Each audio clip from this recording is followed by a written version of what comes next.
سو بچوں جو نیکسٹ آتا ہے آپ کا فیز، اس کے اندر کافی حد تک پاکستان کو اکنامک ڈیولپمنٹ دیکھنے کو ملی، اور وہ ہے 7th period of economic development that started from 2000 to 2010. اور اس ٹینیور میں 1999 میں general Pervez Musharraf came into power. جو آپ کی اکنامک ڈیولپمنٹ کی جو پیس ہے وہ کافی حد تک انکریز ہوئی 9 سال حکومت میں،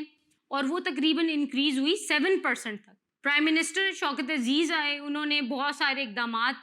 انفلیشن کو کم کرنے کے لیے کی، لیکن انفارچونیٹلی انفلیشن یعنی کہ ڈیمانڈ جو ہے وہ زیادہ بڑھ گئی اور سپلائی چیزوں کی کم تھی، تو یہ والا انفلیشن والا ایشو جو ہے وہ ہمیں دیکھنے کو ملا. اس کے علاوہ جو الیکشنز ہوئے 2008 میں، تو اس کے اندر سید یوسف رضا گیلانی جو ہے وہ پرائم منسٹر بنے،